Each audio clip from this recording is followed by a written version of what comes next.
Hello दोस्तों, नमस्कार। आज की वीडियो में हम जानेंगे एक्सरसाइज 2.4 के बारे में। यहाँ पर आज की वीडियो में हम स्टेप बाय स्टेप एक्सरसाइज 2.4 के सारे यहाँ पर सम्स सॉल्व करने जा रहे हैं। दोस्तों, यहाँ पर वन शॉट वीडियो में मैंने चैप्टर नंबर 2 पूरा कवर किया हुआ है, जिसमें सारे एक्सरसाइजेस और सारे एग्जाम्पल्स नोट्स के साथ में आपको समझाए हुए हैं और यहाँ पर गिने भी है। तो बहुत ही बढ़िया सी वो वीडियो बनाई है, वन शॉट वीडियो, जिसके लिंक आपको डिस्क्रिप्शन में मिल जाएगी। इसके अलावा दोस्तों, यहाँ पर चैप्टर नंबर 2 के सारे एक्सरसाइज के इंडिविजुअली वीडियोस भी मैंने बनाए हुए हैं, सेपरेटली वीडियोस, जिसके लिंक भी आपको डिस्क्रिप्शन में मिल जाएगी। फिलहाल हम सॉल्व करने जा रहे हैं एक्सरसाइज 2.4। तो आइए दोस्तों, देखते हैं सब कुछ। बहुत ही अच्छा सा यहाँ पर नोट्स एंड पीडीएफ बनाया है मैंने। तो यहाँ पर उसका फर्स्ट यहाँ पर सम है, सम नंबर फर्स्ट क्या है दोस्तों कि suppose a plant has height 1.75 feet and it grows by 0.5 feet each month। दोस्तों, यहाँ पर एक प्रॉब्लम क्या है, यहाँ पर ये एक्सरसाइज में, ये 2.4 एक्सरसाइज में जो भी सम्स है वो सम्स किस टाइप के, उसके बारे में थोड़ा सा इंट्रोडक्शन कर देते हैं। सपोज आपके पास 2000 रुपीज है और हर महीने आपके पापा आपको पॉकेट मनी देते, कितना, 500 रुपीज। ओके, 500 रुपीज हर महीने देते हैं। ओके, याद रखना। अब 6 मंथ तक आपको 500 रुपीज दिए, तो टोटल कितने हो गए, 3000 रुपीज हो गए। तो आपके बैंक अकाउंट में वो पैसे कितने हो जाएगी, अगर आप एक खर्च नहीं करते हो, सिर्फ क्रेडिट ही करते जा रहे हो बैंक अकाउंट में, तो यहाँ पर 2000 प्लस 3000, तो आपके पास जो टोटल अमाउंट हो गई वो कितनी हो गई, 5000।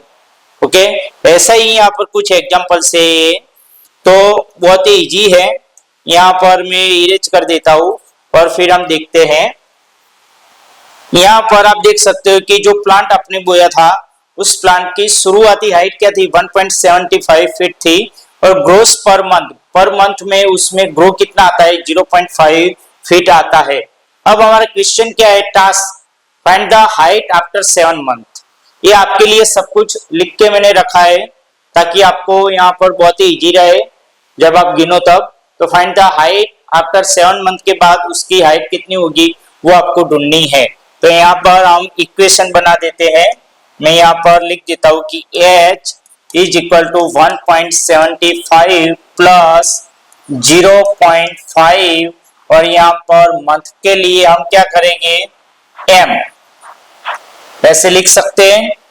अब 1.75 प्लस यहाँ पर 0.5 और m कितने थे, 7 मंथ, तो 7 से मल्टीप्लाई कर दिया। 1.75 और 0.5 प्लस 7 का मतलब क्या हो गया, 3.5, और ये दोनों का सम 1.75 और 3.5, तो वो कितना हो जाता है, 5.25 फीट, ऐसा हो जाता है। ओके दोस्तों, तो ये हमारा क्या है दोस्तों, आंसर है। ओके, यहाँ पर 7 मंथ के बाद यहाँ पर जो प्लांट बोया हुआ था उसकी हाइट कितनी हो जाएगी, 5.25 फीट हो जाएगी। यहाँ पर स्टेप बाय स्टेप सब कुछ गिना हुआ है, 1 बाय 1 आप देख सकते हो। फिर यहाँ पर बोला गया है कि ये जो डेटा है उसको टेबुलेट कीजिए, टेबल में यहाँ पर लिख दीजिए 1 बाय 1। तो यहाँ पर 0 1 2 3 4 5 6 7 8 9 10, और हर महीने ग्रोथ कितनी होती है, 0.5। तो यहाँ पर 0.5 ऐड करते जाओ, ऐड करते जाओ, ऐड करते जाओ, ऐड करते जाओ। पहले 1.75 थी, उसमें 0.5 ऐड किया तो 2.25 आ गया। ऐसे ऐड करते जाओगे तो 10 मंथ तक उसकी हाइट कितनी हो जाएगी, यहाँ पर 6.75 हो जाएगी। हमारा क्वेश्चन था, question number 1 is completed. Now we are going on the question number 2। First of all we have to write the linear growth equation. Okay, यहाँ पर h इज इक्वल टू कितना, 1.75 प्लस 0.5 ग्रोथ होती है, और t for time period. Okay, आप t भी लिख सकते हो, m भी लिख सकते हो। मैंने यहाँ पर सब कुछ लिख दिया है, डिनोट कर दिया है। इनिशियल वैल्यू 1.75 और कांस्टेंट रेट 0.5 के हिसाब से हर महीने बढ़ता जा रहा है। यहाँ पर भी लिखा है this represents linear growth because the height increases by a constant amount 0.5 feet every month. Okay दोस्तों, आपके लिए सब कुछ लिख के रखा है।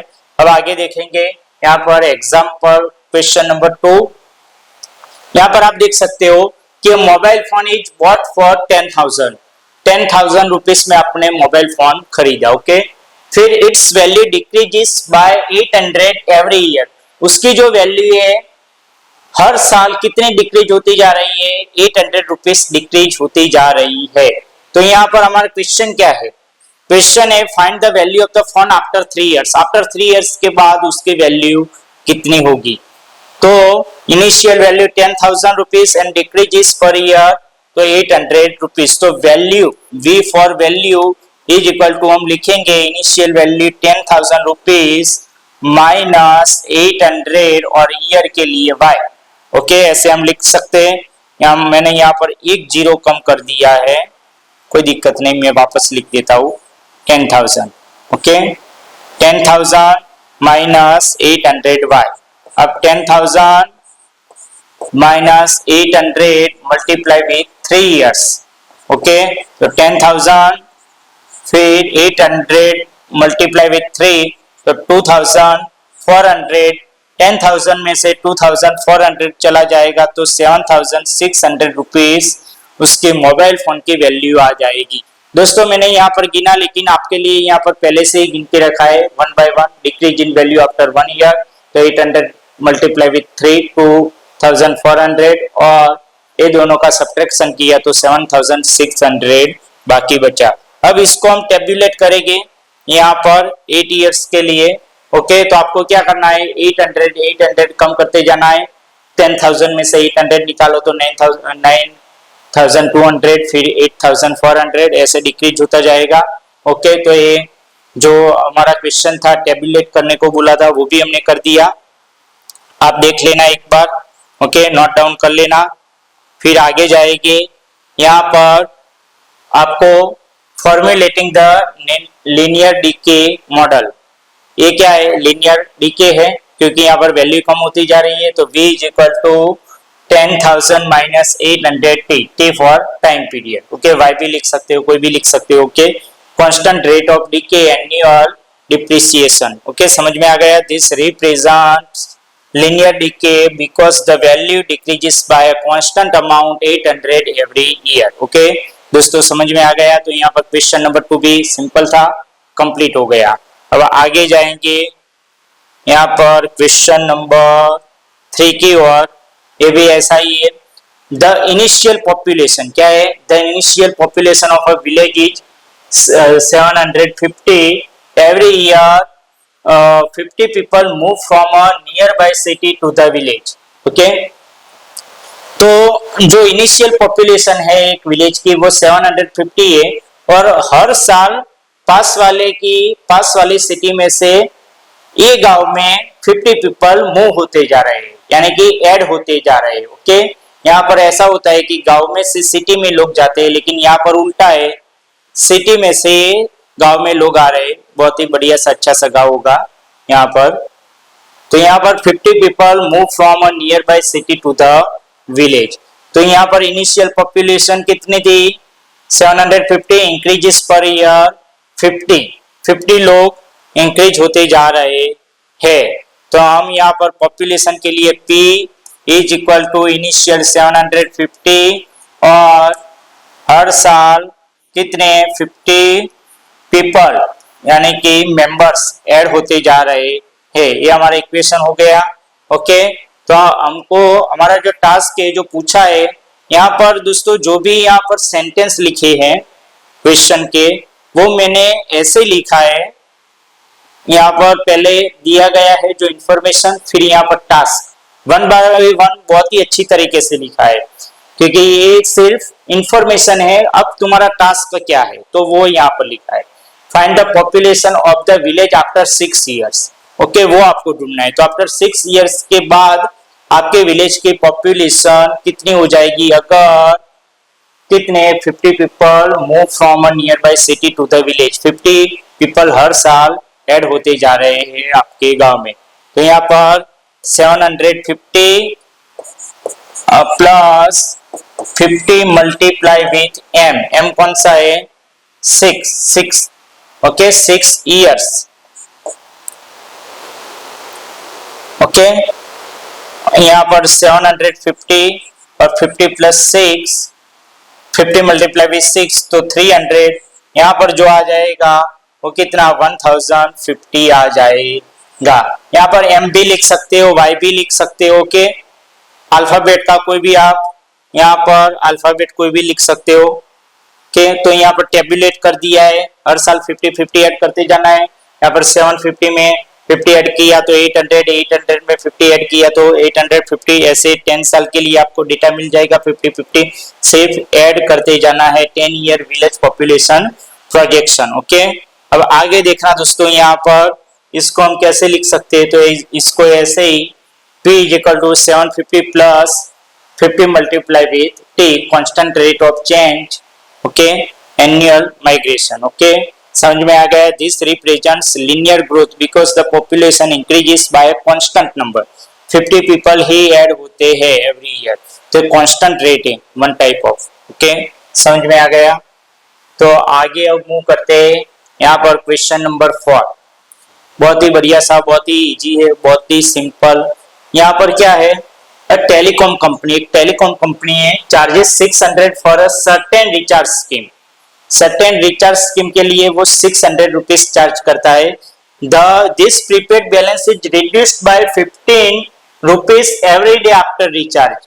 यहाँ पर 600 रुपीज का अगर आप रिचार्ज करवाते हो तो 15 रुपीज हर दिन वो कटता जाता है, ओके आपके अकाउंट में से। तो यहाँ पर क्या, इसको लीनियर डीके बोलते हैं। डीके इसलिए क्योंकि यहाँ पर ग्रोथ कम हो रहा है, अमाउंट आपकी जो 600 है वो कम होती जा रही है, तो इसको लीनियर डीके बोलते हैं। Linear decay because the balance decreases by constant amount 15 rupees every day आपका बैलेंस खत्म होता जा रहा है। तो यहाँ पर जो इक्वेशन हम लिखेंगे बी एक्स क्यों लिखा, क्योंकि यहाँ पर x for days, okay 600 minus 15x, यहाँ पर 1 होगा तो 15 बन जा 15, ओके पहले दिन 15 रुपीज कटेंगे। अगर 2 दिन हो गए हैं रिचार्ज करने के बाद तो 15 टू जा कितना 30, 600 में से 30 निकल जाएगा। तो बी यहाँ पर balance is dependent on the x days, okay यहाँ पर आप डी भी लिख सकते हो, ऐसे भी इक्वेशन बना सकते हो, B D is equal to 600 minus 15d, ऐसे भी इक्वेशन बना सकते हो। अब देखना दोस्तों, यहाँ पर क्या पूछा है, जो पूछा है हमारा जो टास्क दिया गया है वो क्या है, after how many days will the balance run out, कितने दिन के बाद यहाँ पर आपका बैलेंस खत्म हो जाएगा। तो यहाँ पर बहुत ही इजी है, इक्वेशन है, इसके अंदर वैल्यू रख दो 600 माइनस 15x और यहाँ पर bx की जगह पर क्या लिख देंगे 0, ओके मैं यहाँ पर गिन लेता हूँ, चलो यहाँ पर हम गिन लेते हैं, ओके कितने दिन के बाद यहाँ पर बैलेंस 0 हो जाएगा, तो bd वो क्या 0, 600 माइनस 15d, 15d माइनस था इधर आ गया तो प्लस, 0 प्लस 15d का मतलब क्या हुआ 15d ही हुआ, तो 15d इज इक्वल टू 600। अब क्या होगा, यहाँ पर d is equal to 600 divided by 15, 15 four जा 60, so d is equal to 40 days, क्या 40 डेज में आपका बैलेंस खत्म हो जाएगा। यहाँ पर सब कुछ स्टेप बाय स्टेप गिना है, लेकिन आपको समझाने के वास्ते भी मैंने यहाँ पर गिन लिया, ओके दोस्तों। अब आगे देखेंगे, इसको टेबुलेट करना है, ओके डेटा लिखना है टेबल में सारे डेटा लिखने हैं, क्या लिखने हैं कि 1 2 3 4 5 6 7 8 9 10 डेज का डेटा लिखना है। आपको क्या करना है 15 रुपीज कट करते रहना है, पहले दिन बैलेंस करवाया तो पहले दिन ही 15 रुपीज कट हो जाएगा, तो यहाँ पर 0 नहीं आएगा, फर्स्ट डे का यहाँ पर 15 रुपीज चार्ज आएगा, तो 600 में से 15 रुपीज चले गए तो 585, ऐसे 15 कट होते जा रहेंगे और 10th डेज पर आपके पास कितना बैलेंस बचा होगा 450 रुपीज बैलेंस बचा होगा। तो यहाँ पर 1 by 1 मैंने आपको सब कुछ समझा दिया है, एक बार देख लेना दोस्तों। ओके, यहाँ पर भी लिखा है table starts at day 1 after the first 15 rupees deduction from the initial 600 rupees. पहले ही दिन यहाँ पर 15 रुपीज कट किए जाएंगे। ओके, फिर यहाँ पर इस सिंथेसिस है। ओके, यहाँ पर सिंथेसिस मैट्रिक्स मैंने एक ही टेबल में सब कुछ सिनेरियो आपको समझा दिया है कि 1 by 1 कैसे हुआ था। यहाँ पर आप देख सकते हो the anatomy of a linear system scenario. तो पहले प्लांट वाला था, दूसरा एग्जांपल, दूसरा सम यहाँ पर फोन वाला, तीसरा विलेज और फोर्थ वाला टेलीकॉम वाला। फिर यहाँ पर स्टार्टिंग वैल्यू प्लांट की यहाँ पर 1.75 फीट थी, फोन का यहाँ पर ₹1000 था, 10,000 था, विलेज में पॉपुलेशन 750 थी और टेलीकॉम में यहाँ पर रिचार्ज का बिल कितना था 600। ओके, रेट ऑफ चेंज तो प्लस 0.5, यहाँ पर -100, -800, यहाँ पर +50 और यहाँ पर -15। मॉडल तो यहाँ पर ग्रोथ होता था, यहाँ पर डिके, यहाँ पर ग्रोथ, यहाँ पर डिके। यहाँ पर फाइनल एल्जेब्रिक एक्सप्रेशन जो हमने बनाए थे, जो लिखे थे, वो सब कुछ भी मैंने यहाँ पर लिख दिया है और यहाँ पर समझा दिया है कि regardless of the scenario the structure is identical, output is equal to initial value plus rate multiply with time, यहाँ पर माइनस भी आ सकता है। तो यहाँ पर सब कुछ दोस्तों मैंने यहाँ पर समझा दिया। तो यहाँ पर एक्सरसाइज खत्म हो गई दोस्तों। यहाँ पर आप देख सकते हो लीनियर ग्रोथ और लीनियर डिके, यहाँ पर प्लस आ जाएगा तो यहाँ पर क्या आ जाएगा माइनस। ओके, तो यहाँ पर keep an I on the constant rate of change. समझ में आ गया दोस्तों। तो अगर दोस्तों आपको हमारा ये वीडियो अच्छा लगा हो तो वीडियो को लाइक और चैनल को सब्सक्राइब करके बेल आइकन को जरूर प्रेस कर देना ताकि हमारे नए वीडियोस की अपडेट्स मिल सके दोस्तों आपको सबसे पहले। तो मिलते हैं तब तक अगले वीडियो में। Thank you very much. यहाँ पर बहुत ही अच्छी सी यहाँ पर पीडीएफ नोट्स बनाई है जिसके लिंक आपको डिस्क्रिप्शन में मिल जाएगी। उसको पाने के लिए आपको टेलीग्राम चैनल ज्वाइन करना पड़ेगा, तो टेलीग्राम चैनल को ज्वाइन कर देना दोस्तों। तो वहां से आपको ये नोट्स मिल जाएगी और ये नोट्स को अपने फ्रेंड्स के साथ, अपने यहाँ पर टीचर्स के साथ भी बांट लेना। यहाँ पर अगर टीचर्स इस पीडीएफ नोट्स में से आपको सिखाएंगे, पढ़ाएंगे तो दोस्तों यहाँ पर बहुत ही आपका भी टाइम बचेगा, उनका भी बचेगा और दूसरे कई सारे स्टूडेंट्स की हेल्प हो जाएगी। ओके दोस्तों, तो यहाँ पर इतना जरूर करना, दूसरों को भी हेल्प करना। तो मिलते हैं तब तक अगले वीडियो में। Thank you very much. Video को लाइक और चैनल को सब्सक्राइब करके बेल आइकन प्रेस कर देना। मिलते हैं तब तक अगले वीडियो में। Thank you very much.